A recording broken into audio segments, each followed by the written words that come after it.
we have a banger on our hands.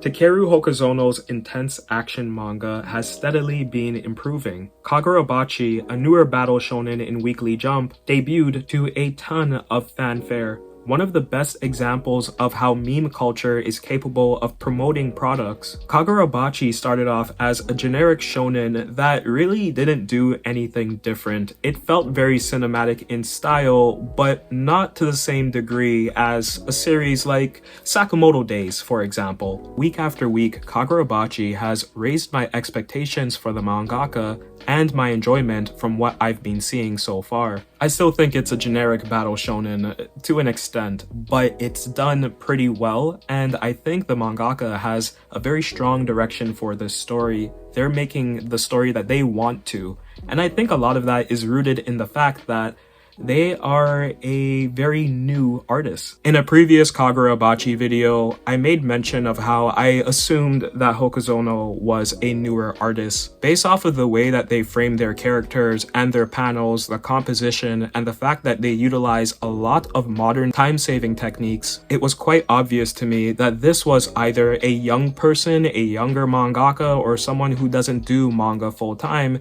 that just so happened to create a strong enough story to be featured in the magazine. Takeru Hokuzono started drawing during the pandemic, and I don't know if they have experience with drawing beforehand, but if that is true, then I'm very impressed. Maybe they were a writer previously, because Kagurabachi definitely has shonen tropes weaved into it well, and I'm not sure if that's the Shonen Jump staff contributing or if that's all that Hokuzono knows, but this is definitely a very interesting angle to consider when reviewing this manga. It's very rarely that you see someone hit the ground running in their career, especially in the arts, the same way that Hokuzono is. So while I still will review this series in the same fashion that I have before, I will take into consideration the fact that this is a new artist. One of the things I like about how unstructured Kagurabachi is the introduction of a healer this early on. I think that's a good sign. It offsets the severe destruction that I was originally troubled by. It's still a bit extreme to see main characters lose limbs within the first 30 chapters of a manga, but that shock value extinguishes pretty quickly when you know that there's a healer in the ranks that's working their way up to eventually be able to mend missing limbs. The fight with Genichi Sojo was really impressive. I'm going to use the word cinematic again. Kagurabachi is very obviously trying to be a John Wick type story, and while I don't think it's done as well as the aforementioned Sakamoto Days, I'm still impressed by what the mangaka is doing.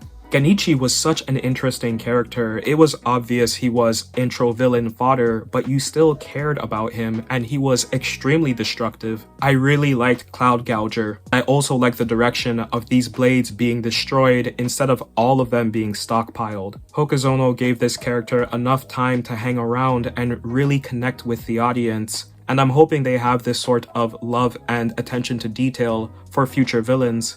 The Rakuzaichi auction arc seems promising. Yeah, auction arcs are a shonen trope, but one that has steadily replaced tournament arcs, and quite frankly, I prefer auctions to tourneys. There's definitely a lot that can be done with this coming arc, and the fact that Chihiro is now missing an arm, you know he's going to get back the use of his right arm at some point. But I like seeing a one-armed black swordsman. That, to me, is so fucking cool. I still think that scar is fucking dumb. It's not a cool scar at all. There are certain angles when he's twisted and you just see like the cross right there on his cheek. I think that's fine. But then when you like turn to the side and it's just like cleaved out of his head, that to me, it doesn't look good. The long jacket though, like it's a great design. It's a classic mid-2000s sort of look for a shonen protagonist. Think Bleach, for example, or Naruto, or One Piece. All of those popular manga had like the long flowing overcoats. So yeah, like that's something that really interests me. I think Hokuzono read a lot of the same manga that older otaku like me would have consumed back in the day. But as exciting as this series has become, and as promising as the mangaka's career looks, I think they do have a lot of bad habits that need to be knocked out of them sooner than later. My issue with flashbacks in Kagurabachi still remains. Almost every chapter has a flashback, and that's used to fill in the blanks. Sometimes we'll see multiple different flashbacks in the same chapter, or, get this, a flashback within another flashback. That is poor fucking storytelling. And it makes sense that someone who is young wouldn't understand how to use a flashback device. It's hard for anyone to use it. Even like George R.R. Martin, one of my favorite writers, he's not so great at doing flashbacks because with his ensemble cast, you may flip to a character that we hadn't seen for a while and they're just talking some foolishness about the past instead of focusing on what's happening right then and there in the story, and then you won't see that character again for like another 10 chapters. Kagurabachi isn't that bad yet, but the mangaka is exhibiting those bad habits that I've seen from other writers in this series, and that's something that needs to be addressed. Otherwise, if everything's going to be exposition dumped in a flashback, why not just do like a Gaiden arc where you can show everything that you want the father to say instead of pulling him in every other chapter. I was talking with a friend about this earlier. I have this problem with Gege's style of writing too. He tends to throw in flashbacks of characters that have just died. So what was the point of them dying at that point if they're still around in the story? Kagurabachi is greater than the sum of its parts. I want to see more activity from Hinao and Shiba supporting characters who, you know, they're same-facey, but I think there's potential for them to grow.